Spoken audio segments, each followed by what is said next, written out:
जिसमें हम साइकोलॉजी से रिगार्डिंग जो है बुनियादी चीज़ों पर गुफ्तगू इंशाल्लाह शुरू करेंगे।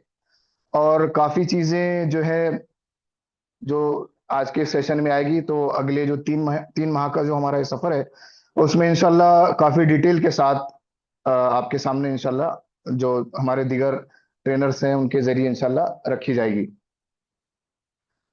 आज का इस सेशन का बाकायदा आगाज़ करते हुए, जब हम काउंसलिंग की बात करते हैं या काउंसलिंग प्रैक्टिशनर कहिए या एज अ प्रोफेशनल काउंसलर की जब हम बात करते हैं, तो इस दौरान या इसके सीखने के दौरान जो चीज़ें, अहम चीज़ें जिनसे हम गुजरेंगे, तो वो मुख्तसरन आपके सामने उसको रखते चलूं।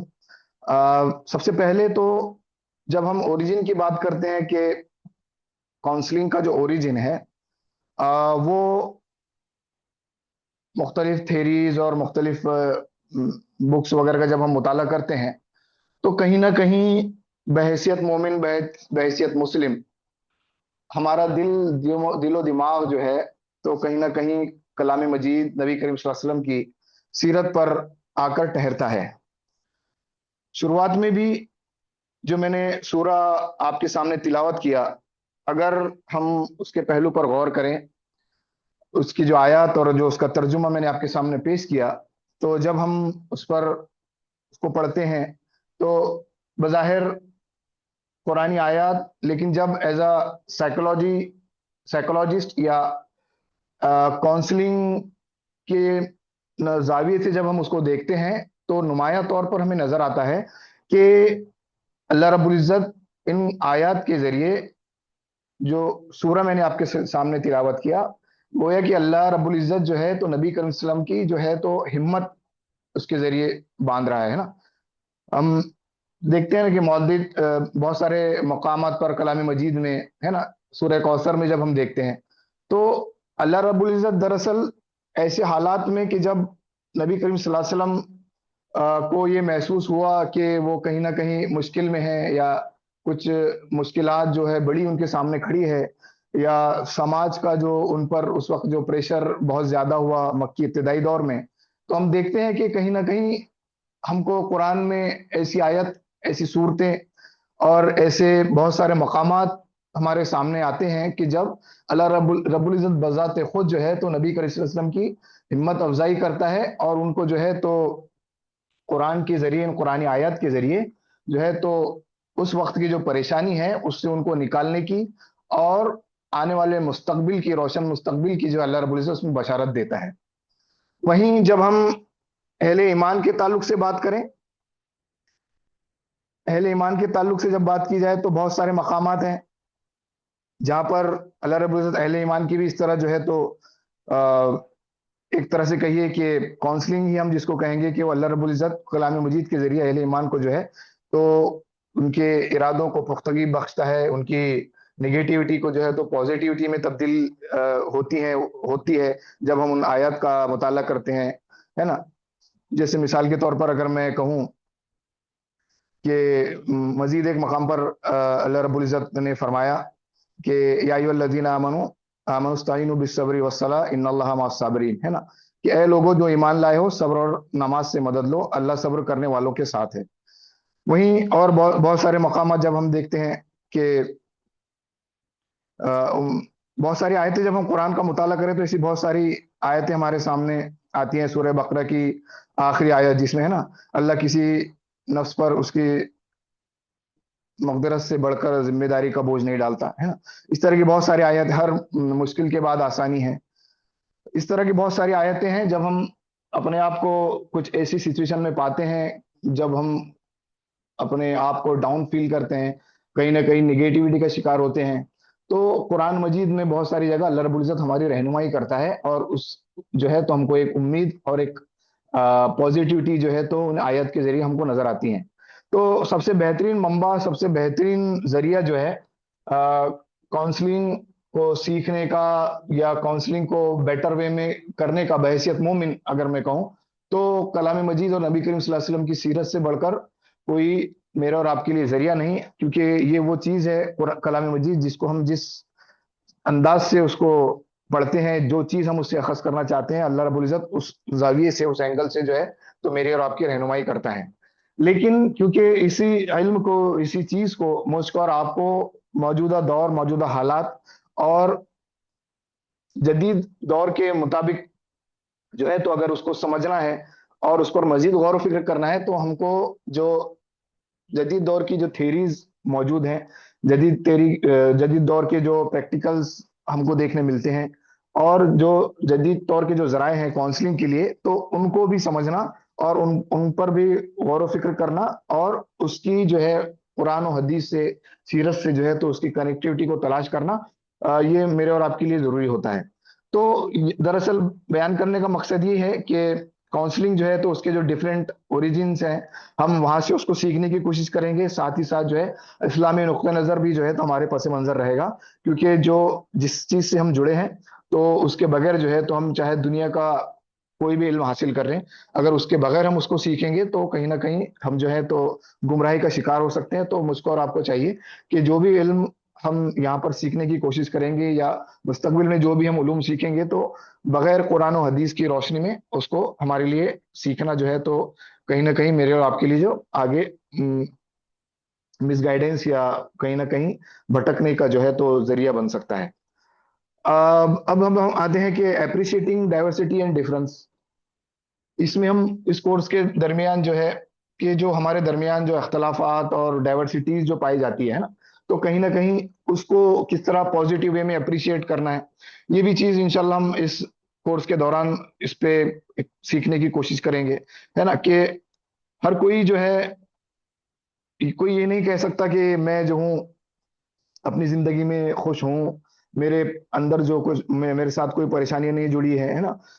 कोई किसी की जिंदगी इस तरह की नहीं होती, हर किसी के साथ कुछ ना कुछ परेशानी, कुछ ना कुछ चैलेंजेस, कुछ ना कुछ डिफरेंसेस जुड़े होते हैं।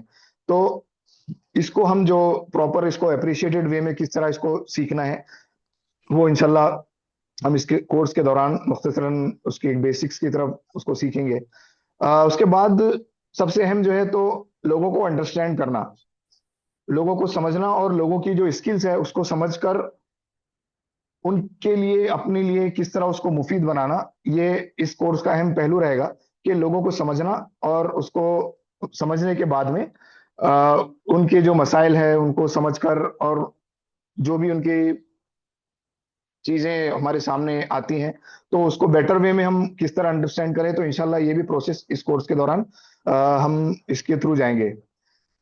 डिफरेंट जो थेरी जो हैं, साइकोलॉजिकल जो थॉट्स हैं, उसके रिगार्डिंग भी इंशाल्लाह एक थोड़ा मुख्तसरन इसमें नजरसानी करेंगे। उसके बाद रिलेशनशिप बिल्डिंग्स, क्लाइंट और एक बैशत काउंसलर जो हमारे क्लाइंट रहेंगे, उनकी और हमारी रिलेशनशिप किस तरह रहेगी, उसके लिए स्किल्स क्या होंगी, किस तरह के प्रिंसिपल जो है हमको दौरान काउंसलिंग, अगर हम किसी के साथ इन्वॉल्व हैं कोई ड्यूरिंग प्रोसेस, क्या प्रिंसिपल्स है जो हमको फॉलो करने होंगे, क्या स्किल्स है जो हमारे लिए उस दौरान हेल्पफुल होंगी, इंशाल्लाह वो भी हम सीखने की कोशिश करेंगे। काउंसलिंग और साइकोलॉजी की जो, जैसे मैंने बताया कि डिफरेंट थॉट्स और थ्योरीज से हम गुजरेंगे, वहीं एक जो बैसियत काउंसलर, आपका जो कम्युनिकेशन है वो इंशाल्लाह उस पर भी हम कुछ बहुत सारी चीजें इस कोर्स के दौरान आएंगी। और दौरान जो है तो डिफरेंट डेमोन्स्ट्रेशन और प्रैक्टिकल जो चीजें होंगी, उसके जरिए भी इंशाल्लाह हम जो है तो इस कोर्स की जर्नी को इंशाल्लाह एक मुख्तसर 3 महीने के वक्फे में पूरा करने की कोशिश करेंगे। इसमें एक चीज सबसे अहम जहन में ये रखनी है कि किसी भी कोर्स को करने के लिए, बहसियत काउंसलिंग कोर्स, खुसूसन काउंसलिंग कोर्स जब हम कर रहे हैं, तो सबसे पहले हमको अपने आप को जो है तो समझना जरूरी है। जितना बेहतर अंदाज में हम अपने आप को समझेंगे, अपने आप को एक्सप्लोर करेंगे, उतने बेहतर अंदाज में जो लोग हमसे काउंसलिंग के लिए आएंगे, अपने मसाइल को लेकर लोग हमारे पास आएंगे, अपनी मुश्किलात को लेकर जब लोग हमारे सामने आएंगे, तो जितने बेहतर अंदाज में हम अपने आप को समझ पाएंगे, उतने ही बेहतर अंदाज में फिर जो है तो हम लोगों को समझने में कामयाब हो सकते हैं। तो इसको सफर के दौरान सबसे पहली चीज जो हम करेंगे कि हम अपने आप को एक्सप्लोर करेंगे और अपने आप को जो है समझने की कोशिश करेंगे, डिफरेंट एंगल से, डिफरेंट थेरीज से, और डिफरेंट थॉट्स जो हैं उसके जरिए हम सबसे पहले अपने आप को, अपने जात को समझने की कोशिश करेंगे। उसके बाद देन फिर जो क्लाइंट रहेगा, जो जो अपने मसले मसाइल के हल के लिए हमारे पास आएगा, उसको साइकोलॉजी, उसकी मेंटेलिटी और जो दीगर उससे जुड़ी हुई चीजें हैं उसको समझने की कोशिश करेंगे। और फिर बाद में जो है तो जो सेशंस रहेंगे हमारे, उसको किस तरह एंड करें, ये सब चीजें इंशाल्लाह इस कोर्स के दौरान हमारे सामने आएंगी। अगली स्लाइड की तरफ चलते हैं। अगली स्लाइड में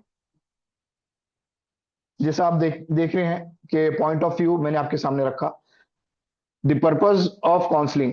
यानी यहाँ पर हम जो ये पूरा कोर्स सीखने जा रहे हैं और जो पूरे 3 महीने के जो सफर से हम गुजर रहे हैं, दरअसल उसका पर्पस क्या है ना। इसमें जैसे फिगर में आप देख पा रहे हैं कि इसको मिसाल के जरिए अगर मैं समझाऊं कि काउंसलिंग पहले तो क्यों जरूरी होती है इंसान की लाइफ में, उसको काउंसलिंग की जरूरत क्यों पड़ती है, इस चीज को हम समझेंगे। मान लीजिए कि हम लोग जैसे यहाँ पर इमेज में दिख रहा है कि भाई ट्रैकिंग के लिए कभी गए है ना, पहाड़ के ऊपर हम चढ़ते हैं। तो पहाड़ के ऊपर जब हम चढ़ते हैं तो हमारी नजर कहाँ रहती है, हमारी नजर जो रहती है वो नीचे रहती है ना, कि भाई किसी पत्थर पे हमारा पैर ना पड़ जाए, किसी गड्ढे में हमारा पैर ना पड़ जाए, या किसी चीज से हम, कोई झाड़ी में हमारा पैर ना अटक जाए, है ना। तो हमारी नजर कहाँ रहती है, नीचे। लेकिन हमारी मंजिल कहाँ होती है, हमको जो पहाड़ के टॉप पर पहुंचना रहता है। तो इस प्रोसेस के दौरान अगर मैं इसको हमारी रोजमर्रा की जिंदगी से जोड़ूं, तो एक टारगेट अगर मेरे और आपके सामने है ना, उसको हम अचीव करना चाहते हैं, तो हमारी जिंदगी में जो सफर रहेगा, जो टारगेट को मंजिल की तरफ हम बढ़ते हैं, तो उस सफर के दौरान जो हमारी सराउंडिंग्स रहेंगी, जो हालात रहेंगे, जो लोग रहेंगे, है ना, तो उसको ऐसे ही समझिए कि हम जो है एक पहाड़ की तरफ चढ़ रहे हैं। हमारी मंजिल जो है वो पहाड़ की जो चोटी पर चढ़ना है।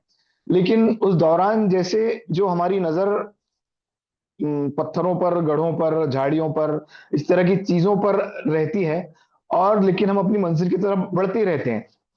लेकिन दौरान सफर अगर हम किसी ऐसी चीज की वजह से उलझ जाएं, किसी ऐसे गड्ढे में हमारा पैर पड़ जाए, या किसी ऐसे पत्थर से हम स्लिप हो जाएं, या किसी ऐसी झाड़ी में हम अटक जाएं कि हम अपने सफर को पूरा ना कर सकें, या जो टारगेट, जो मंजिल हमने तय की थी हम उसके तरफ जा ना सकें, तो हमारी रोजमर्रा की जिंदगी में भी इस तरह के हालात आते हैं कि जो मकसद हमने अपनी जिंदगी का तय किया है, या जिस चीज को हम पाना चाहते हैं, तो हमारे सराउंडिंग्स में ऐसे हालात बन जाते हैं, हमारे अतराफ के लोग कुछ हमारे साथ इस तरह बिहेव करने लगते हैं, या हमारी कुछ ऐसी सिचुएशंस में हम पड़ जाते हैं कि वो जो टारगेट है, वो जो मंजिल है, वो कहीं ना कहीं हम हमारी नजरों से ओझल हो जाती है। और इन्हीं चैलेंजेस में और इन्हीं टेम्परेरी जो चीजें हमारे अतराफ हैं, हम उन्हीं में उलझ के रह जाते हैं, हमारे असल मकसद से हम दूर हो जाते हैं।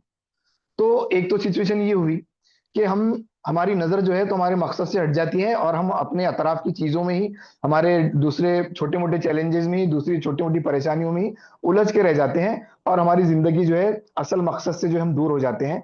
ये एक सिनेरियो हुआ जो हम अपने मकसद से दूर होने की वजह से, अपने टारगेट से दूर होने की वजह से कहीं ना कहीं हम निगेटिविटी की तरफ जाते हैं, और परेशानियां जो है तो हमको घेर लेती है। एक दूसरा सिनेरियो, हम मंजिल को, अपने टारगेट को कुछ इस तरह फोकस कर लें कि जो अतराफ के जो गड्ढे हैं, जो अतराफ के पत्थर है, जो अतराफ की झाड़ियां हैं, वो हमको नजर ही ना आए, और हम जो है बिल्कुल इधर उधर ना देखते हुए बिल्कुल सीधा अपनी मंजिल की तरफ बढ़े। अब इसको हम रोजमर्रा की जिंदगी से अगर कंपेयर करें, तो वो हमारा टारगेट, वो हमारा मकसद हमारे लिए इतना अहम हो जाता है कि हमारी सराउंडिंग जो है, हमारे रिश्तेदार, हमारे फ्रेंड्स, हमारे ताल्लुकात वाले लोग, हमारी रोजमर्रा की जिंदगी जो है तो वो हमारे लिए कोई मायने नहीं रखती। और बिल्कुल जो है तो हम अपने टारगेटेड वे की तरफ चलते हैं, हमारी नजर बिल्कुल सामने होती है। तो इस दौरान क्या होता है कि फिर जो लोग हमारे करीबी होते हैं, जो लोग हमसे अ, हमारे फ्रेंड सर्कल होता है, हमारा जो सराउंडिंग होता है, हम बिल्कुल उससे जो है तो कट जाते हैं। और वो वक्त आता है जब हम अपनी मंजिल को पहुंचते हैं, टॉप पे पहुंचते हैं, तो वहां पहुंचकर हम क्या देखते हैं कि जो करीबी हमारे साथ थे, जो रिश्तेदार हमारे साथ थे, जो सराउंडिंग हमारा था, वो अब हमारे पास कोई नहीं, हम अकेले तन्हा तन्हा जो है तो अब अपनी मंजिल पर खड़े हैं। तो ये दो एक्सट्रीम लेवल की सिचुएशंस जो है तो हमारी जिंदगी में आती हैं। तो ऐसी सिचुएशंस में कि अगर हम अपनी मंजिल को नहीं पा रहे हैं, दरमियान में हम कहीं उलझ कर रह जा रहे हैं, बीच के रुकावटें ही हमें रोक ले रही हैं और हम जो है तो अपने टारगेट से दूर हो जा रहे हैं, तो हम निगेटिविटी की तरफ जाते हैं, है ना। निगेटिविटी की तरफ जाते हैं और फिर एक सिचुएशन ऐसी बनती है कि हम उनको जो है तो हल करने में जो है कामयाब नहीं हो पाते। और फिर कहीं ना कहीं जो है तो काउंसलिंग का जो है तो वजूद आता है, काउंसलर वजूद में आता है, और फिर जो है अपनी मसाइल को, अपनी परेशानियों को लेकर हम किसी काउंसलर के पास या किसी के लिए काउंसलिंग के लिए जाते हैं। वहीं सेकंड सिनेरियो जो मैंने बताया, एक्सट्रीमिस्ट, कि हम बगैर अपने अतराफ पे तवज्जो दिए सीधा हम अपने टारगेट की तरफ जाते हैं, और जब वहां पहुंच जाते हैं तो हमें पता चलता है कि कोई हमारे साथ नहीं, तो हमारे अंदर एक खला पैदा हो जाती है, एक तन्हाई का एहसास होता है। और फिर हम वहां पर भी अपने आप को अकेला तन्हा पाकर कहीं ना कहीं जो हमारे अंदर निगेटिविटी पैदा हो जाती है, वो चीजों का हमको एहसास होता है जो हमने इस सफर के दौरान खोई है। तो फिर हम उस निगेटिविटी को दूर करने के लिए, अपनी परेशानी को दूर करने के लिए कहीं ना कहीं काउंसलिंग का सहारा लेते हैं, और कोई किसी ऐसे को तलाश करते हैं जो इस मुश्किल वक्त में हमारा साथ दे सके। अगर कोई हमारा अपना है तो बहुत अच्छी बात, और बहुत सी सिनेरियो में इस तरह की सिचुएशंस नहीं होती है, तो फिर जो है हम जो है तो काउंसलिंग का रास्ता अपनाते हैं और काउंसलर की तरफ जाते हैं। अब बहैसियत काउंसलर, जब कोई अपनी परेशानियां और अपने मसाइल लेकर हमारे पास आए, तो ये चीज हमेशा जहन जहन में हमको रखना है कि उसकी परेशानी और उसके जो भी मसाइल हैं, जिस तरह की आप इस इमेज में देख रहे हैं कि जो क्लाइम जब हम कर रहे हैं माउंटेन के ऊपर, तो पहाड़ी का जो है एक पहलू मेरे सामने है, चैलेंजेस जो है वो एक सामने है, जबकि पहाड़ी का जो दूसरी तरफ का रुख है, जहां पर जंगल है, हरियाली है और एक पुरसुकून चीज मुहैया हो सकती है। तो उस चीज को जो है एक क्लाइंट जब अपनी परेशानी, अपनी मसाइल लेकर एक काउंसलर के पास आता है, काउंसलिंग के लिए आता है, तो उसको चाहिए कि उसको जो है तो वो जो चीज उसके सामने है, वो उसको उससे निकाल कर उसका एक अदर सॉल्यूशन, या उसको उसी चीज को अचीव करने के लिए एक दूसरा तरीका, या आसान लफ्जों में अगर मैं कहूं तो जिन आंखों से क्लाइंट जो है जिन उन चीजों को देख रहा है, और उसी चीज को हम जो है दूसरे एंगल से दूसरी तरह देख रहे हैं, तो वो जो पर्सपेक्टिव है मुझको और आपको क्लाइंट के सामने रखने की कोशिश करनी चाहिए, ना कि हम जो है तो उसके मसाइल का जो है उसको डायरेक्ट हल दें, बल्कि उसके मसाइल, उसकी परेशानियों को हमेशा इस बात की कोशिश करनी चाहिए कि सेकंड सेट ऑफ आईज हम उसको प्रोवाइड करें, सेकंड सेट ऑफ ईयर उसको प्रोवाइड करें, और एक ही चीज को देखने का जो दूसरा जाविया है, हम उसके सामने उसको ड्यूरिंग काउंसलिंग प्रोसेस रखने की कोशिश करें। अगर हम ये करने में कामयाब होते हैं कि जिस चीज को हमारा क्लाइंट मसला समझकर हमारे पास लाता है, उसी को हम अगर दूसरे एंगल से उस मसले को दिखाकर अगर उसको हल करने में कामयाब होते हैं, तो ये हमारे लिए एक बेहतर, जो बेहतर अंदाज में जो है तो काउंसलिंग हम करेंगे, और एक बेहतर काउंसलर हम बन सकते हैं, ना कि हम डायरेक्ट उसके मसाइल का हल उसको बताएं। ये जो है रिवायती तरीका है, और इस अंदाज में जो है तो काउंसलिंग हमको अवॉइड करनी चाहिए, बल्कि क्लाइंट हम पर डिपेंड हो, इस बात की कोशिश की बजाय हमको क्लाइंट को जो है तो सेल्फ डिपेंडेंट बनाने की कोशिश करनी चाहिए। उसको ये महसूस होना चाहिए कि ये चीज मेरे अंदर पहले से मौजूद थी और मैं उसको देख नहीं पा रहा था, लेकिन जब मैंने उस पर गौर किया तो ये चीज पे मैं जो है तो उसको, जो नेगेटिविटी थी उसको मैं पॉजिटिविटी में कन्वर्ट करने में कामयाब हुआ। अगली स्लाइड की तरफ चलते हैं। रिलेटेबिलिटी की जो बात आती है कि the level of relative relatability की अगर मैं बात करूं, तो इसमें जो हम दुनिया को किस तरह देखते हैं और दुनिया जो है हमें किस तरह देखती है, तो ये चंद अहम चीजें हैं जो हमारा जो है दुनिया को देखने का जो नजरिया, जो दुनिया के बारे में जो सोच है वो तय करती है। तो ये चंद पॉइंट है जो मुख्तसरन मैं आपके सामने बयान करता हूं कि सबसे पहले जो है तो किसी का जो कल्चर है ना, कल्चर उस पर बहुत ज्यादा इम्पैक्ट करता है। हम जिस कल्चर से बिलोंग करते हैं, या कोई बंदा जो जिस किसी भी कल्चर से बिलोंग करता है, तो वो उस कल्चर, वो जो कल्चर है उस पे बहुत ज्यादा असरअंदाज होता है। और वो उसी जाविये से जो है, तो वो उसी एंगल से जो कल्चर उसको प्रोवाइड करता है, तो वो दुनिया को देखता है ना। बहैसियत मिसाल के तौर पर, अब बहैसियत मोमिन, अहले ईमान, मोमिन, जब हम देखें तो दुनिया को, समाज को, लोगों को जो देखने का जो हमारा नजरिया रहेगा, जो हमारा कल्चर हमें सिखाता है ना, जो हमारी वालिदैन हमें सिखाते हैं, कुरानी तालीमात से, सीरत के हवाले से, और इन सब चीजों से जो हम सीखते हैं, तो एक हमारा एक अपना कल्चर होता है ना। और वो कल्चर की वजह से क्या होता है कि भी दुनिया को देखने का एक हमारा नजरिया होता है, लोगों को देखने का एक हमारा नजरिया होता है, और जो है तो हमारे अतराफ को जो है हम एक नजरिए से देखते हैं। वहीं हम अगर किसी डिफरेंट कल्चर की लोगों की बात करें, वहीं हम एक नॉन मुस्लिम फैमिली, जैसे हमारे मुल्क में जैसे हिंदू फैमिलीज पाई जाती हैं, तो उनका कल्चर डिफरेंट, उनके सराउंडिंग डिफरेंट, उनके फैमिली के लोग डिफरेंट, है ना। तो उनका जो पर्सपेक्टिव रहेगा, वो जिस नजर से, जिस नजरिए से दुनिया को, समाज को, लोगों को देखेंगे, वो जाहिर सी बात है मेरे मुझसे और आपसे मुख्तलिफ होगा, है ना।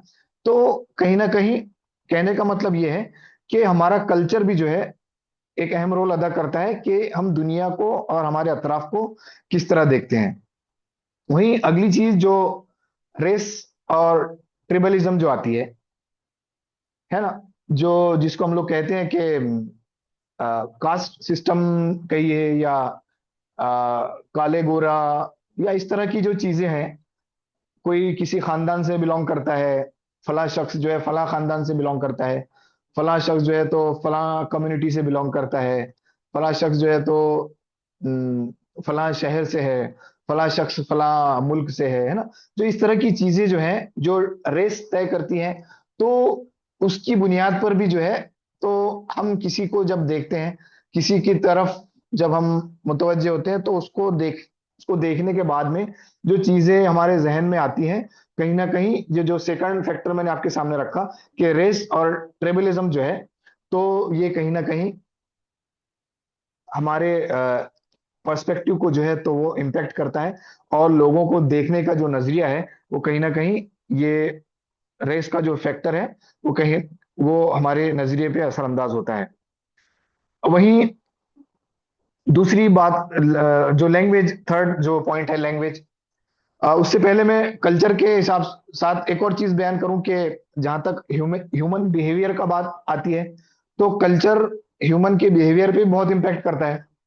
अभी एक कल्चर का आदमी दूसरे कल्चर के लोगों की तरफ जाएगा, तो उसको एक हेजिटेशन होता है ना। यानी मान के चलिए कि एक छोटे शहर का आदमी किसी बड़े शहर में, मेट्रो सिटी में चले गया, या फॉरेन कंट्री में चले गया, तो वो कल्चर का डिफरेंस जो है, वो कहीं ना कहीं उस पे इस तरह का इम्पैक्ट डालता है कि उसमें कुछ वक्त तक जो है वो हेजिटेशन रहता है, उसके कल्चर की चीजें, और जो डिफरेंट कल्चर में वो जा रहा है, तो वो उसको अडॉप्ट करने में टाइम लगता है, और अपने कल्चर को वो कहीं ना कहीं उस कल्चर से जोड़ने में जो है तो उसको दुश्वारियां होती है। और वो उसको लगता है कि भाई ये लोग जो मुझे एक्सेप्ट करेंगे नहीं करेंगे, या मैं इनमें फिट हो पाऊंगा नहीं हो पाऊंगा। तो इस तरह की बहुत सारी, जैसे स्कूल से हम कॉलेज में जाते हैं, डिफरेंट कुछ कंपनीज, छोटी कंपनी से बड़ी कंपनी में जाते हैं जॉब के लिए, बहुत सारी चीजें जो है, जो एक कल्चर से हम डिफरेंट कल्चर में जाते हैं, तो कहीं ना कहीं वो पिछला कल्चर का जो इम्पैक्ट है, वो नेक्स्ट कल्चर में हम जिस तरफ जाते हैं, तो कहीं ना कहीं वो हमारे दिमाग पर असरअंदाज होता है, और वो जो है तो हमारे बिहेवियर को और हमारे सोचने को कहीं ना कहीं मेजरली जो है तो कंट्रोल करता है। वही लैंग्वेज की जब हम बात करें, लैंग्वेज जब हम किसी से बात करते हैं, या कोई हमसे बात कर रहा है ना, तो बात करने के अंदाज में भी जो है तो हम किसी से को जज करते हैं, है ना, या कोई हमें जज करता है। किसी का बात करने का स्टाइल अगर एक धीमा हो, एकदम कम आवाज में, और एकदम कम सुखन जैसा शख्स, तो उसको जो हम जज करेंगे वो अलग तरीके से जज करते हैं। वहीं जो है एक बहुत ज्यादा बात करने वाला शख्स हो, बिना जरूरत बात करता है, हर वक्त जो है कंटिन्यू बात करते रहते हैं, तो ऐसे शख्स का जो एक पिक्चर हमारे माइंड में बनती है, दुनिया को जो देखने का जो नजरिया हमारा बनता है उस शख्स के लिए, तो वो डिफरेंट होता है। तो जो लैंग्वेज कहने का मतलब ये है कि जो हम बात करते हैं, या लोग जो हमसे बात करते हैं, तो वो भी कहीं ना कहीं हमारी पर्सनैलिटी पे, हमारी सोच पे जो है तो इम्पैक्ट करता है। ना यहाँ पे। हायरार्कीज हाँ बेगम, की फोन जब हम उठाए क्या? मेरा फोन उठाए यहाँ से, आपने देखे? हायरार्कीज की जब हम बात करें, तो हम ऐसे कल्चर में रहते हैं जहाँ कुछ लोग जो हमारे नीचे होते हैं, है ना, कुछ लोग जो हमारे ऊपर होते हैं।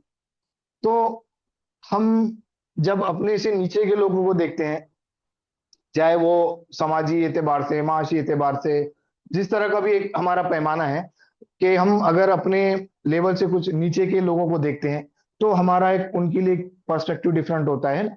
वहीं जो हमसे ऊंचे लेवल के लोग हैं, है ना, मान के चलिए कोई, जो भी मेरा स्टेटस है, जो भी मेरा लेवल है, in terms of education, in terms of wealth, in terms of knowledge, जो भी मेरा है, अगर मैं अपने से ऊपर के लोगों को देखता हूं, तो मेरी एक उनके रिगार्डिंग एक अलग इमेजिनेशन होती है। मैं अपने से नीचे के लोगों को देखता हूं, तो उनके रिगार्डिंग मेरा एक अलग इमेजिनेशन होता है। तो कहने का असल में मतलब ये है कि ये डिफरेंट एंगल्स होते हैं, ये डिफरेंट वे होते हैं, कि जो जिनके जरिए हम दुनिया को, हमारे समाज को देखते हैं। तो एक इमेज जो है तो हमारे अंदर उनके लिए क्रिएट होती है। अब जो आता है प्रिजुडाइज, प्रिजुडाइज जो होता है असल में, कि किसी के लिए जो है हम अपनी राय बना लें, या किसी चीज को हम पहले से गलत ठहरा लें, पहले से ही सही ठहरा लें। किस बुनियाद पर? कि फला शख्स ने कहा, या फला जगह मैंने देखा, या फला लोग जो है तो ऐसे ही होते हैं, फला कम्युनिटी ऐसी होती है, या इस तरह के जो लोग होते हैं वो ऐसे ही होते हैं, वो इस गांव के जो इस मकाम के लोग होते हैं वो ऐसे ही होते हैं। तो किसी के राय, किसी को बगैर सोचे समझे, उसके बारे में बगैर जाने, हम पहले ही जो है तो उसकी राय, उसके बारे में राय तय कर ले, उसके बारे में अपना फैसला सुना दे, है ना, कि ये फला तो ऐसा है, ये फला तो वैसा है। तो इंशाल्लाह इसको भी हम कल के लेक्चर में जो है तो अगले सेशन में जो है तो इंशाल्लाह उसको डिटेल में देखेंगे। तो एक प्रिजुडाइज जो वे होता है, वे ऑफ थिंकिंग जो होता है, वो भी कहीं ना कहीं हमारे सोच पर, लोगों को देखने के नजरिए पर जो है तो इम्पैक्ट करता है। और हम जो है तो अगर इसका शिकार होते हैं, तो लोगों को जो है तो सही तौर पर हम जज करने में, लोगों को सही तौर पर समझने में कहीं ना कहीं नाकाम होते हैं। वही मैंने जो रेसिज्म की बात की, पहले भी जो इसके ताल्लुक से बात की, ओरिएंटेशन की बात करें, ओरिएंटेशन में भी यही कि मामला जो है, किसी तरह का भी ओरिएंटेशन हो, मेल फीमेल, इस तरह की जो चीजें हैं भाई, मर्द को जो है तो लेडीज को एक पर्सपेक्टिव से देखते हैं, ख्वातीन जो है तो जेंट्स को एक देखने का उनका पर्सपेक्टिव होता है। तो इस तरह जो है डिफरेंट वे ऑफ लोगों को जो देखने के जो डिफरेंट वे है, वो स्टेरियोटाइप्स जो है ना, किसी के बारे में जो है तो हम अपनी राय तय कर लें, और कुछ किसी के बारे में तय कर लें कि फला तो ऐसा ही है ना। तो इस तरह के जो डिफरेंट एस्पेक्ट्स हो सकते हैं, कि हम जो दुनिया को देखते हैं वो किस एंगल से देखते हैं, और वो जो एंगल, जिस एंगल से हम देख रहे हैं, तो कहीं ना कहीं उसके पीछे हमारा कल्चर उस पर इम्पैक्ट करता है, कहीं ना कहीं हमारी रेस जो है उसमें इम्पैक्ट करती है, कहीं ना कहीं हमारी लैंग्वेज इम्पैक्ट करती है, कहीं ना कहीं जो हायरार्कीज जो है हमारी वो उस पर इम्पैक्ट करती है, और एक प्रिजुडाइज जो हमारा थिंकिंग होता है वो कहीं ना कहीं उस पर इम्पैक्ट करता है। इस तरह के जो पॉइंट है, इंशाल्लाह इसको तफसीली पूरे लेक्चर्स जो होंगे हमारे कोर्स के दौरान, इस इंशाल्लाह इस पर तफसीली गुफ्तगू गुफ्तगू होगी। ये मुख्तसरन जस्ट एज ए इंट्रोडक्शन में आपके सामने रख रहा हूँ। अब अगली स्लाइड जो है, ये हमारे आज के सेशन को हम यहाँ पर एंड करेंगे अगली स्लाइड में। तो इसके लिए मैं चाहूंगा कि अगर आपके पास कोई अगर ब्लैंक पेपर हो और एक पेन अगर हो, तो साथ में रख लीजिए, क्योंकि इसमें जो जो टेबल जो ड्रॉ किया है, वो टेबल जो है तो आपको इस पेपर पे ड्रॉ करना है। आपके पास जो भी पेपर अगर दस्तियाब हो, तो एक सिंपल सा टेबल है, जिसमें 4x4 का जो टेबल हमको वर्कआउट करना है। और जो स्क्रीन पे जो है, जो चीजें आपको नजर आ रही हैं, वो उसमें नोट डाउन कर लेनी है। एक स्मॉल एक्टिविटी है, 5-10 मिनट की।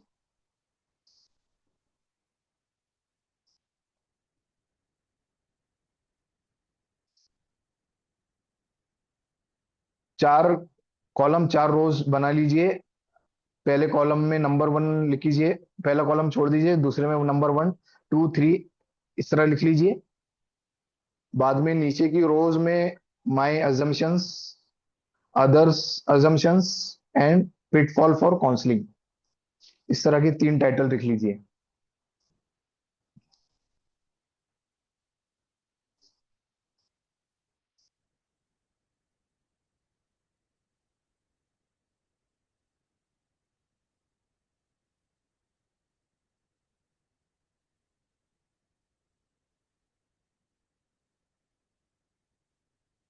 ठीक है, अगर टेबल बन गया होगा तो फिर आगे बढ़ते हैं हम लोग। अभी ये जो टेबल आपने फॉर्मेट किया है, तो ये जो तीन, वन टू थ्री जो है, इसमें आप देख रहे होंगे कि मिसाल के तौर पर मैंने आर्मी लिखी है। तो ये जो तीन ग्रुप है, तो इन तीन ग्रुप में आपको उन के नाम लिखने हैं, वन टू थ्री में उन ग्रुप्स के नाम लिखने हैं जो आप जिससे बिलोंग करते हो, है ना। मान के चलिए कि आप टीचर हो फॉर एग्जांपल, या आप कोई प्रोफेशनल हो, या फिर जो आपका जो भी पेशा है, भी एक ग्रुप हो गया मान के चलिए। फिर आप तहरीक इस्लामी से बिलोंग करते हो, है ना।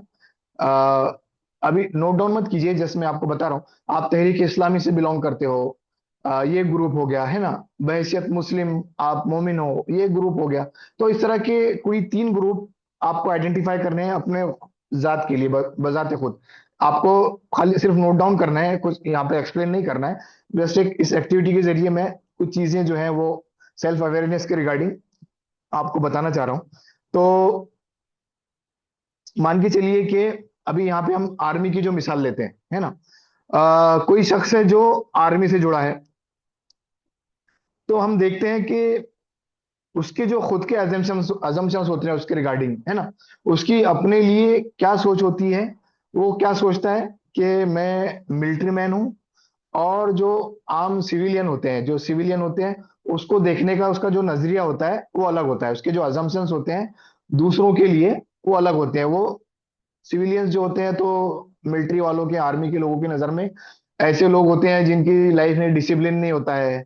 वो फिटनेस के लिए वो अहमियत नहीं देते हैं, है ना। उनकी जिंदगी जो है तो ऐसे कुछ उसूल पसंद नहीं होती। तो उनको जो एक आर्मी के लोगों का एक सिविलियन को देखने का जो है एक नजरिया होता है ना।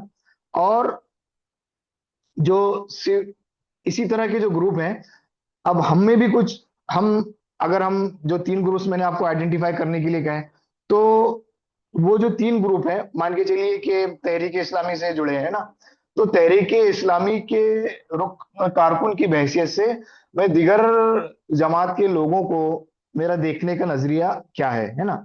जस्ट इमेजिन करना है आपको, सोचना है मैं उनके बारे में क्या सोचता हूँ। मैं उनको जब बात करता हूँ उनसे, या उनके दरमियान जब जाता हूँ, तो मैं, मेरी क्या सोच होती है, मेरा जो बैक ऑफ माइंड है वो मेरे जहनों में क्या चीजें आती है, मेरी अजम्पशंस उनको लेके क्या होते हैं, है ना। अभी एक मिसाल हो सकती है, वे एनआरआई है ना, फॉरेन में रहते हैं। फॉरेन में रहने के बाद में इंडियन पब्लिक का, इंडिया के लोगों का, यहाँ की सराउंडिंग का, यहाँ के माहौल का क्या इमेजिनेशन करते हैं, क्या सोच होती है ना।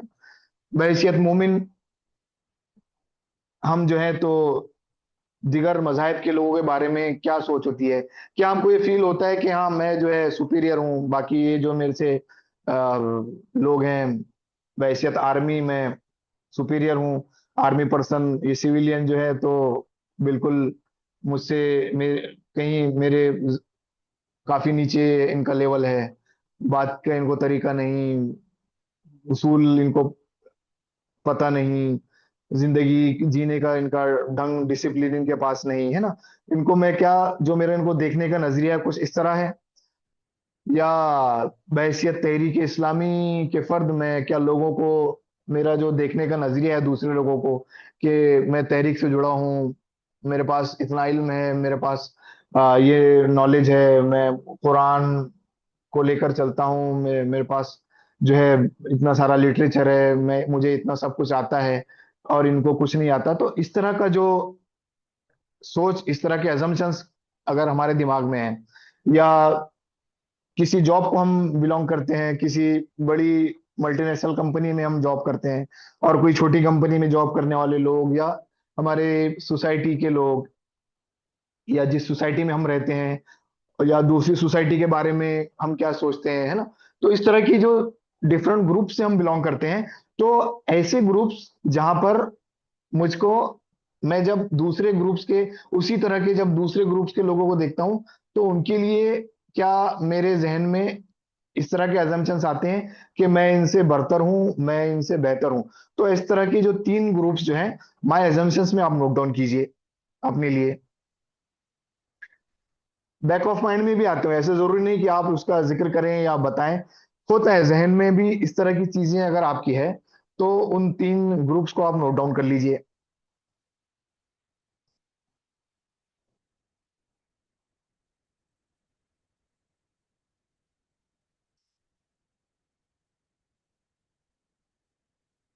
दूसरे अदर्स अजम्पशंस, जब मैं, ये जो तीनों ग्रुप्स आपने नोट डाउन किए, बहैसियत उनके, उन ग्रुप्स के बिलोंगर के, मैं जब दूसरे लोगों के दरमियान जाता हूं जो उस ग्रुप से बिलोंग नहीं करते, तो वो मेरे बारे में क्या सोचते हैं?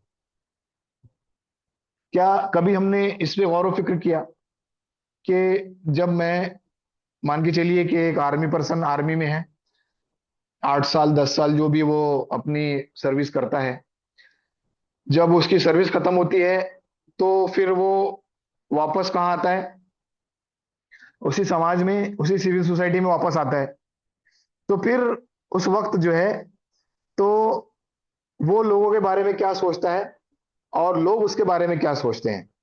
What others assumptions regarding to him, जब वो उस पर्टिकुलर ग्रुप से बिलोंग करता है, और जब वो उसमें नहीं रहता, और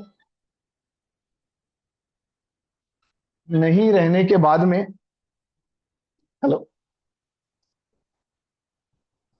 नहीं रहने के बाद में जब वो उस ग्रुप से अलहदा हो जाता है, या फिर उन लोगों के बीच जाकर उसको रहना पड़ता है कि जो उसके ग्रुप से बिलोंग नहीं करते, तो फिर उसकी क्या कैफियत होती है, या वो लोगों के बारे में क्या सोचता है? या आप उस सिचुएशन को अज्यूम कीजिए कि अगर आप समझो अभी लेक्चरर हैं, प्रोफेसर हैं, फिर जब आप रिटायर होंगे, या फिर जो भी जॉब आप कर रहे हैं, जिस ग्रुप से आप बिलोंग कर रहे हैं, उस ग्रुप में आप परमानेंट, तो जाहिर सी बात है कि जॉब में या इस तरह की कोई फॉरेन में अगर एनआरआई है, फिर वापस जब वो इंडिया आ रहा है, तो फिर परमानेंटली तो वो वहां रहने ही नहीं वाला, वापस को उसको इसी सोसाइटी में, इन्हीं लोगों के दरमियान आना है ना। तो फिर वो लोग उसके बारे में क्या सोचते हैं, और वो उन लोगों के बारे में क्या सोचता है?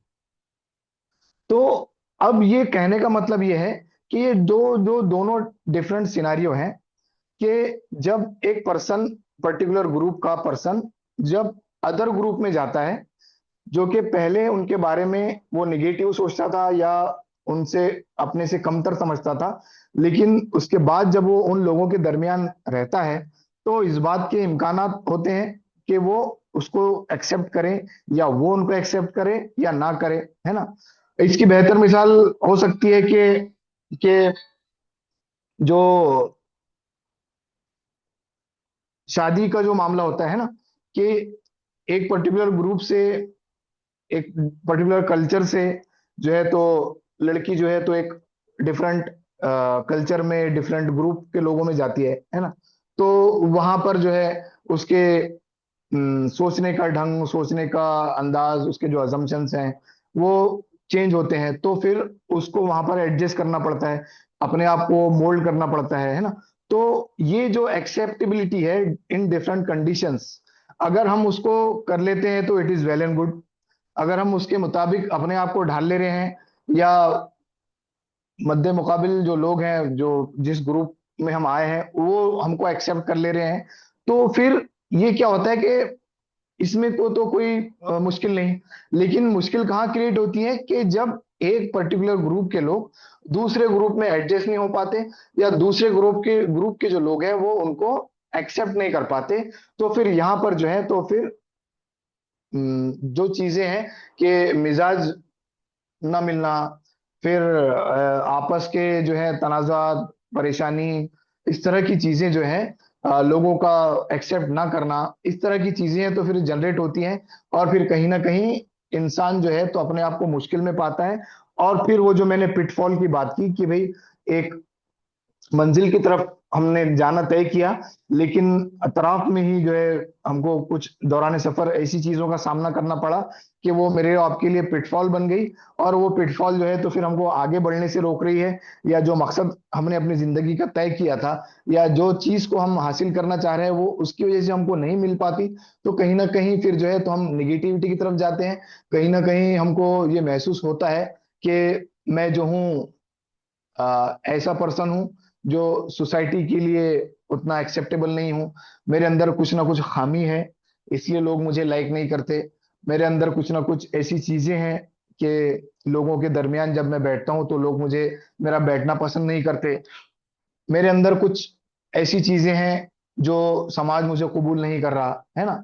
ये वाइस वर्सा भी हो सकता है कि ग्रुप गलत हो और कोई एक पर्सन सही हो, और कोई एक पर्सन गलत हो, ग्रुप सही हो, है ना। तो ये वाइस वर्सा चीजें हैं। तो दरअसल काउंसलिंग का जो प्रोसेस है वो यही है कि काउंसलिंग में जो चीज जिसको आप आइडेंटिफाई नहीं कर पा रहे, जो चीज आपकी जिंदगी में प्रॉब्लम बन गई है, तो उसी को जो है तो आपको जो है तो उसको देखने का नजरिया जो है तब्दील करवाना, और उसी चीज को एक डिफरेंट डिफरेंट एंगल देकर उसको आपकी जिंदगी में एक्सेप्टेबल बनाना। जो चीज आपकी जिंदगी में नेगेटिविटी लेकर आ रही थी, वो पर्सपेक्टिव चेंज करने के बाद उसको जो है तो पॉजिटिविटी में तब्दील करना।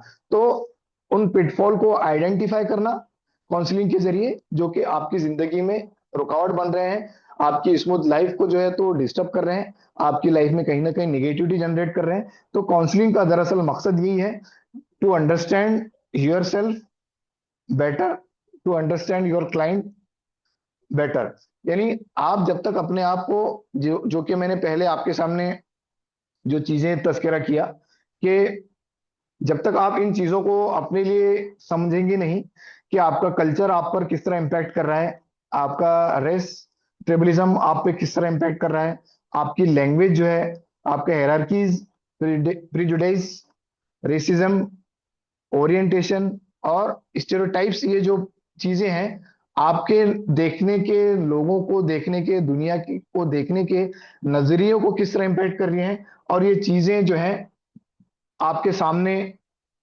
जब आ रही हैं तो आप इनको जो देख रहे हैं तो किस एंगल से आप देख रहे हैं। तो इंशाल्लाह इस कोर्स के दौरान यही चीजें जो है तो डिटेल में हम समझने की कोशिश करेंगे।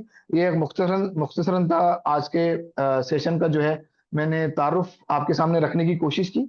और इंशाल्लाह जुमे का जो सेशन रहेगा उसमें भी जो डिफरेंट थेरीज हैं और जो डिफरेंट चीजें जो है इसी की, हम इसके रिगार्डिंग डिटेल में डिफरेंट कंसेप्ट जो है उसको सीखने की कोशिश करेंगे।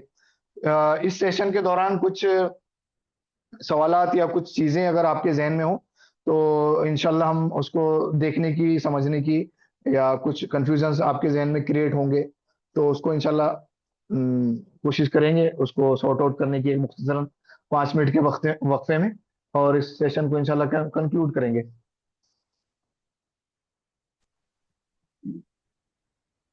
अगर नोट डाउन, अगर ऑडियो के जरिए नहीं बता पाए तो टेक्स्ट भी कर सकते हैं। सलामकुम। वालेकुम सलाम।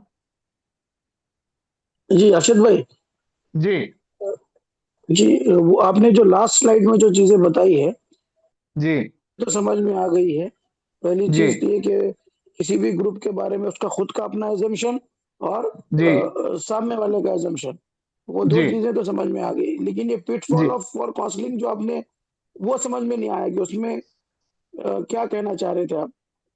अभी जैसे मैंने बताया ना आपको कि पिटफॉल। जैसे जी। पहले जो ग्रुप, यानी हमको तीन जो मैंने आपको बोले ग्रुप, कि हमको अपने लिए जी। ऐसे कुछ ग्रुप आइडेंटिफाई करना है जो पास्ट के में भी हो जी। सकते हैं या भी मौजूदा भी हो सकते हैं, कि जिन ग्रुप से हम बिलोंग करते हैं, है ना। और उन जी। ग्रुप्स में बिलोंग करने के बाद जब हम उसी टाइप के जो ग्रुप्स रहते हैं, या उस ग्रुप की वजह से जो दूसरे लोगों को हमारा जो देखने का नजरिया है, जैसे मैंने यहाँ पे मिलिट्री की मिसाल दी कि एक मिलिट्री पर्सन जो है वो सिविलियन को उसको देखने का एक नजरिया होता है। वो हमेशा उसको ऐसे लगता जी है कि जो सिविलियन होते हैं इनमें डिसिप्लिन नहीं होता, ये सब चीजें वो यानी अपने से कमतर जी उनको जी समझता है ना। फिर एक वक्त ऐसा आता है कि वो जब वो रिटायर होता है तो उसको उन लोगों के दरमियान ही आके रहना पड़ता है। जी सही है ना। तो फिर जी क्या जी होता है कि हाँ, एक पर्टिकुलर थिंकिंग लेके जब बंदा आता है, तो अगर वो अपने आप को तब्दील ना कर पाए, उसको उन लोगों जी के बीच आके रहना पड़े जिनको वो कमतर समझता था, या उसकी नजर में जो एक आम लोग थे, अगर उनके बीच उसको आकर रहना पड़े, तो फिर क्या होगा कि जाहिर सी बात है, जो 10-12 साल जो भी वो अपनी सर्विस में था, जो भी उसके अजम्पशंस थे, या जो भी उसकी सोच थी, जो भी नजरिया था, जाहिर सी बात है जब वो लोगों के दरमियान आएगा और उसी की बुनियाद पर वो चलेगा, तो लोग तो उसको आइसोलेट कर देंगे, या लोग उसको एक्सेप्ट नहीं जी करेंगे, या उसको कहीं ना कहीं जी ऐसा लगेगा कि भाई मैं लोगों के दरमियान जो है, मैं लोग मुझे कबूल नहीं कर रहे हैं और मैं तन्हा अपने आप को महसूस कर रहा हूं। तो अपनी जात के साथ उस चीज को जोड़ के देखिए, ऐसे ग्रुप्स को आइडेंटिफाई कीजिए कि जिन ग्रुप्स के साथ हम जुड़े हुए हैं, है ना। उस ग्रुप्स में जुड़े होने के बाद अगर हमारे जहनों में कुछ लोगों के लिए ऐसी चीजें आती हैं, तो हमको उनके रिगार्डिंग सोचना है कि फला फला शख्स के बारे अच्छा में, फला फला लोगों के बारे में मेरा नजरिया ये है। और फिर इमेजिन करना है कि जब हम उन लोगों के दरमियान जाएंगे, है ना, तो फिर उन लोगों का हमारे लिए नजरिया क्या होगा, या हम उन लोगों के बारे में क्या सोचेंगे। तो वो चीज को आइडेंटिफाई करना है, और फिर उसमें क्या चीजें होंगी जो कि हमारे लिए दिक्कत पैदा कर सकती हैं उस सोसाइटी में जाने के बाद, या उन लोगों के दरमियान जाने के बाद। जैसे मान के चलिए कि मैं एक तहरीकी फर्द हूं, मिसाल दे रहा हूं आपको, है ना। तहरीकी फर्द होने के बाद जो बिरादरान वतन या जो इस तरह के लोग हैं, तो उनको जो मेरा देखने का नजरिया या उनके बारे में जो मेरी इमेजिनेशन होती है, तो डिफरेंट होती है। तो जब हम उन लोगों के बीच जाते हैं, या उन लोगों से जब हम बातचीत करते हैं, तो हमको उनको सोचने का, देखने का नजरिया अलग होता है। वो हमको अलग पर्सपेक्टिव से देखते हैं, है ना। तो ये दो डिफरेंट, लोगों को हमारे को देखने का नजरिया और हमको लोगों को देखने का नजरिया। तो जब ये हमारी जिंदगी से जब चीजें जुड़ती हैं, तो कहीं ना कहीं, जैसे मैंने मिसाल दिया कि भाई एक बच्ची जिसकी शादी हुई, है ना, वो एक डिफरेंट ग्रुप से बिलोंग करती थी, और अब जो अपने ससुराल गई तो वो एक डिफरेंट ग्रुप से बिलोंग करती है ना। तो दोनों की जो कल्चर, दोनों का रहने का, रहन सहन, जो सब चीजें मैंने आपको बताई, लैंग्वेज और इस तरह की चीजें जो है, तो जरूरी नहीं कि मैच हो, है ना। तो उस वक्त क्या होगा कि फिर जब एक कल्चर का बंदा एक डिफरेंट कल्चर में जाएगा, एक पर्टिकुलर ग्रुप का बंदा एक डिफरेंट ग्रुप में जाएगा, तो कहीं ना कहीं उनके दरमियान डिफरेंसेस होंगे। तो इन उन डिफरेंसेस को आइडेंटिफाई करना है, पिटफॉल जो मैंने कहा कि पिटफॉल जो होंगे, कि वो जो डिफरेंसेस हैं उनको आइडेंटिफाई करना है, और फिर उन आइडेंटिफाई को, उन उन डिफरेंसेस को जब हम आइडेंटिफाई करते हैं, और जब उनको आइडेंटिफाई करके हम उन पर ओवरकम कर लेते हैं, तो it is well in good.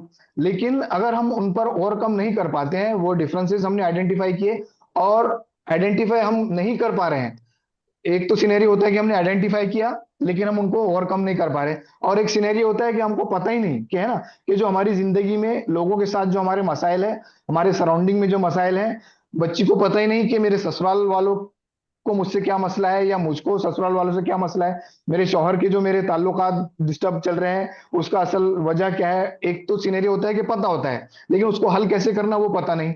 एक सिनेरियो होता है कि पता ही नहीं क्या मसला है।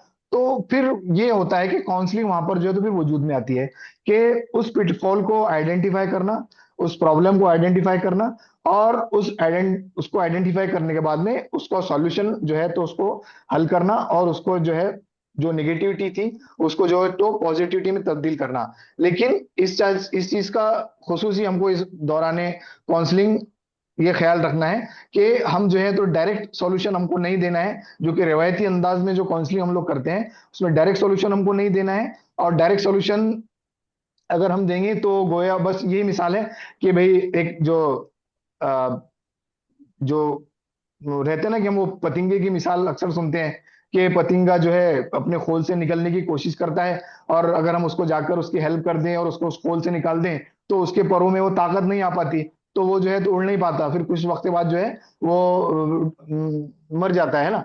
तो उसी तरह का मामला जो हमारा क्लाइंट है, जो हमारा काउंसली है, उसको हम लोग को जो है तो इस बात का ड्यूरिंग काउंसलिंग एहसास कराना है कि ये जो चीजें हैं वो उसके पास मौजूद हैं, ये जो नजरिया है उसके पास मौजूद था, बस इतना फर्क था कि वो उसको देख नहीं पा रहा था। बस हमको जो है, हमने उसको second set of eyes the, second set of years दिए, एक डिफरेंट एंगल उसी चीज का हमने दिया, और उसने उसको आइडेंटिफाई किया, और फिर बाद में जो है तो उसके जो भी जिंदगी के मसले थे उसको कहीं ना कहीं हम हल करने में कामयाब हुए। तो ये दरअसल, ये यहाँ पर एग्जाम्पल जो प्रैक्टिस करवाने का मकसद ये था कि वो जो तीन ग्रुप्स हमको अपने लिए आइडेंटिफाई करने हैं, फिर लोगों का जो नजरिया उसके लिए क्या है उसको आइडेंटिफाई करना है, और फिर उन लोगों के दरमियान जब हम जाएंगे तो क्या प्रॉब्लम्स हमारे लिए क्रिएट हो सकते हैं उनको आइडेंटिफाई करना है, और काउंसलिंग के लिए क्या पॉइंट्स जो है जो मुझको जरूरत पड़ सकती है, या वो क्या पिटफॉल है जो मुझको आइडेंटिफाई मैं कर सकता हूँ। तो ये स्मॉल सी एक्टिविटी उसके रिगार्डिंग थी।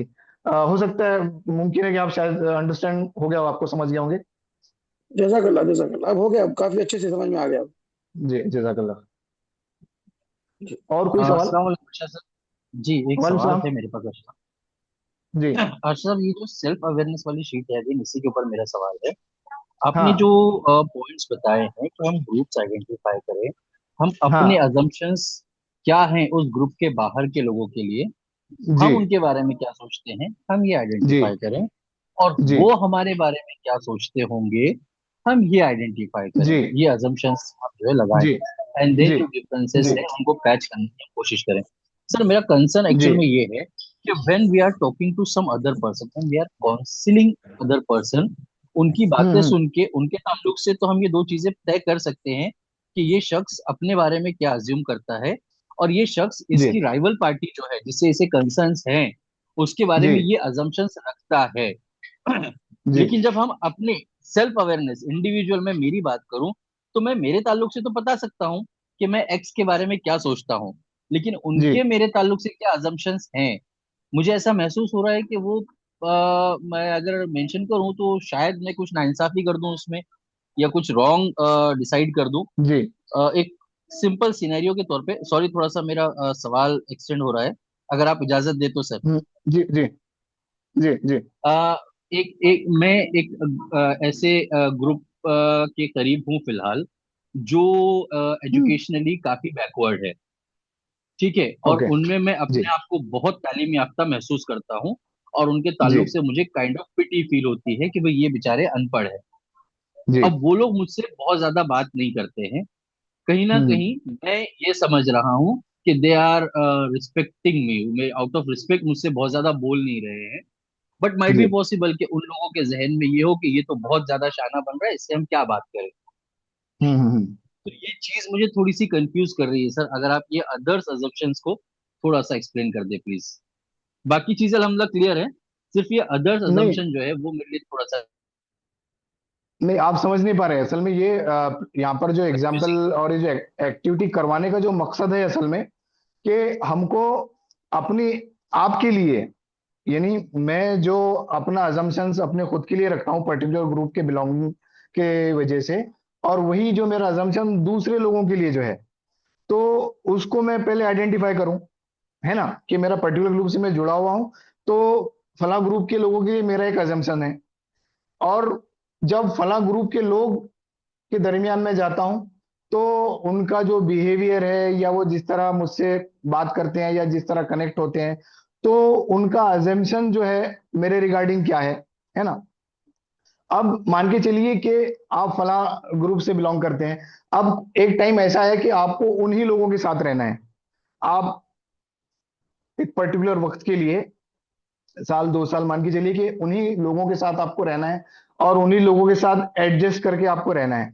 तो उस सिनेरियो में वो क्या चीजें रहेंगी जो आपको दिक्कत पैदा करेंगी, समझ रहे हैं आप? यानी आपको वो चीजें, पिटफॉल, मेरा कहने का मतलब वो है कि उस टाइम पे आपको वो चीजें आइडेंटिफाई करनी है अपने खुद के लिए जो आपके लिए दिक्कत पैदा करेंगी। तो उन दिक्कतों को आपको आइडेंटिफाई करके काउंसलिंग के जरिए किस तरह हल हो सकता है, या आप उन चीजों को किस तरह ओवरकम करेंगे। तो ये एक पिट, आपको खाली भी पिटफॉल आइडेंटिफाई करने हैं, किस तरह हल होगा, क्या उसका सॉल्यूशन निकलेगा, इसकी डिटेल में हम लोग नहीं जाएंगे।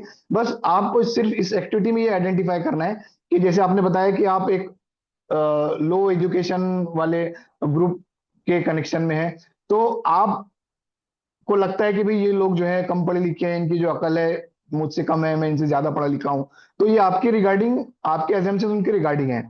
अब जब आप उन लोगों के बीच में आपको रहना पड़े, जब उन लोगों के बीच आप जाके रहें, तो वो क्या चीजें हैं जो आपके लिए दिक्कत पैदा कर सकती हैं, वो क्या चीज है जो वहां आपको रहने के लिए रोकेंगी, उन लोगों के साथ मिक्सअप होने में रोकती हैं, तो वो चीजों को मेनली आपको आइडेंटिफाई करना है। यहाँ पर ये एक्टिविटी करवाने का जो मतलब है वो बेसिकली वही है, ना कि आप उसको हल करें या उसका सॉल्यूशन आप तलाश करें।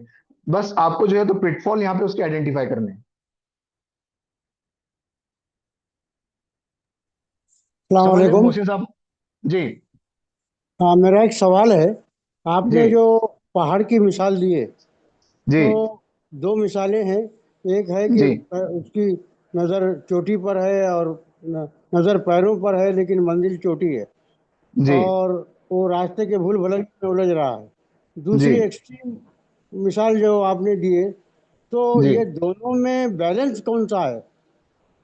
बस वही मैं कह रहा हूं कि इस्लाम का जो तर्ज अमल है एतदाल के साथ है ना।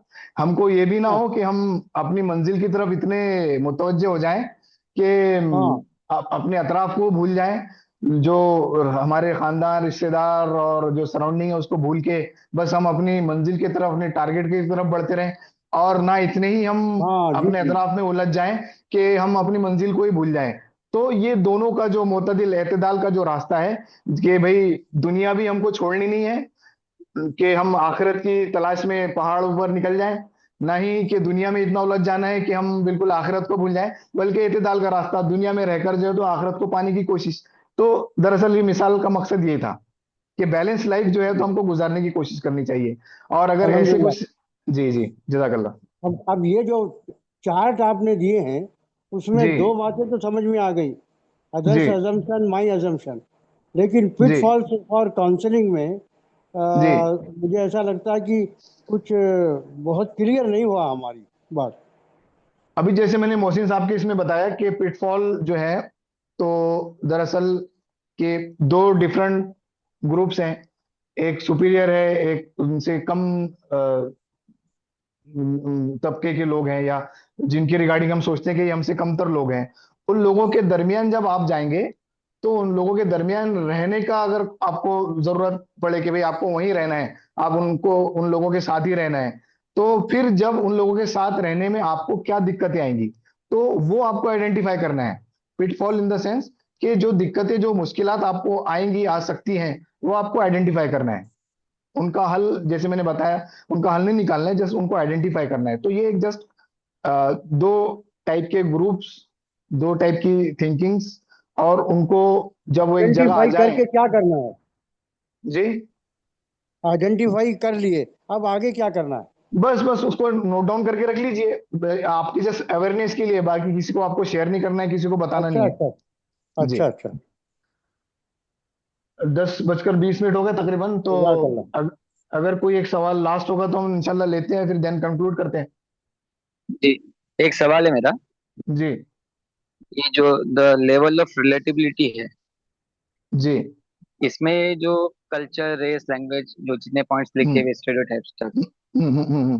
तो ये पॉइंट्स मैं एक नेगेटिव सेंस में ले रहा हूँ जी। कि भाई ये चीजें हमारे डिसीजन को अफेक्ट करती है। जी। लेकिन क्या ये चीजें पॉजिटिव नहीं हो सकती है, जो मेरे डिसीजन में हेल्प करे, कि मैं मैं भी किसी के बोल रहा हूँ ना, कल्चर को जानता हूँ? मैंने जैसे आपसे कहा कि निगेटिव और पॉजिटिव का मैंने जिक्र शायद नहीं किया। ये जो चीजें नहीं हैं नहीं, ये मैं हमारे ऐसे समझ रहा था। हाँ। जी, ये जो चीजें हैं, मैं निगेटिव पॉजिटिव की बात नहीं कर रहा हूँ, कि लोगों को देखने का जो हमारा नजरिया है, दुनिया को जिस नजर से हम देखते हैं, हमारे अतराफ को हम जिस नजरिए से देखते हैं, तो ये फैक्टर इन उसमें इन्वॉल्व होते हैं, कि जो दुनिया को जी। देखने का नजरिया जो है, इन फैक्टर की बुनियाद पर कहीं ना कहीं हम दुनिया को देखते हैं।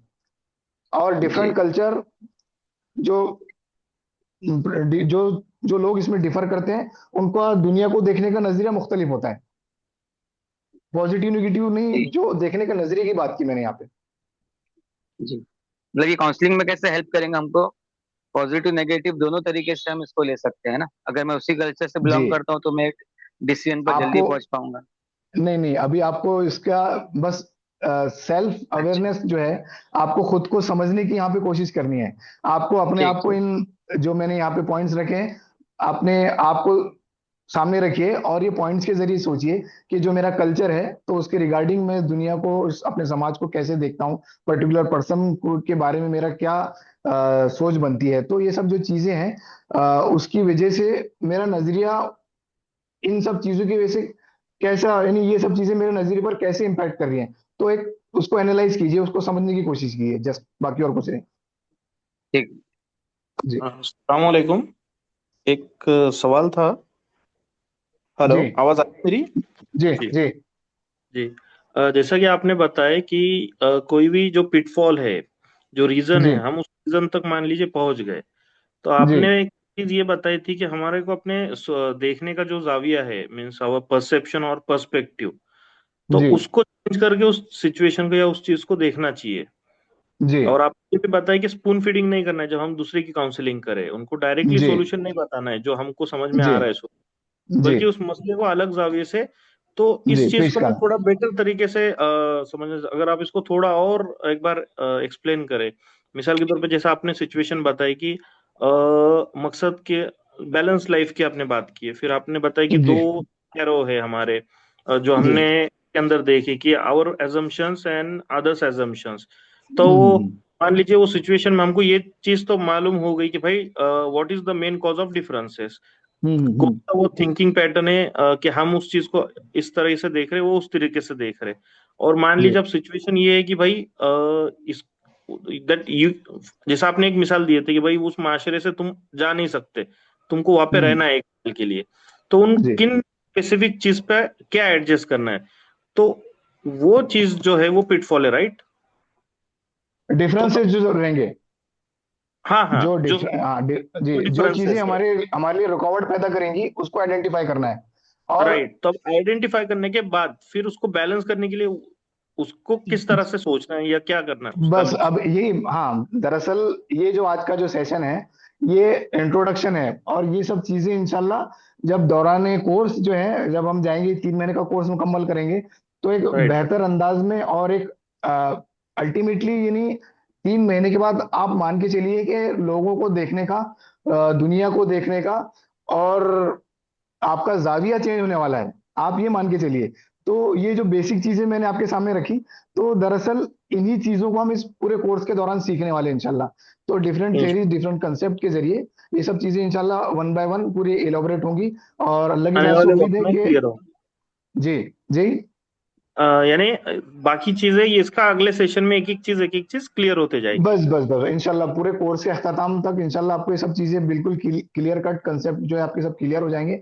और इंशाल्लाह आप खुद अपनी जो थिंकिंग है, थॉट्स हैं, लोगों को देखने का, लोगों को समझने का जो तरीका है, इंशाल्लाह उसमें डिफरेंस महसूस करेंगे। तो कंक्लूड करते हैं इंशाल्लाह, लगभग 10:25 हो गए। डॉक्टर साहब इजाजत। जी, कंक्लूड कर सकते हैं। जी वक्त भी काफी हो जी। अगला सेशन इंशाल्लाह जुमे के रोज रहेगा, परसों के दिन, तकरीबन 9:15 बजे इंशाल्लाह मुलाकात होगी। कंक्लूड करते हैं। सुभान अल्लाह व बिहम्दिही, सुब्हानकल्लाहुम्मा व बिहम्दिका, व नशहदु अल्ला इलाहा इल्ला अंता, नस्तगफिरुका व नतूबु इलैक। सुभान रब्बिका रब्बिल इज्जति अम्मा यसिफून, व सलामुन अलल मुरसलीन, वल्हम्दुलिल्लाहि रब्बिल आलमीन। अस्सलामु अलैकुम व रहमतुल्लाहि व बरकातुहू।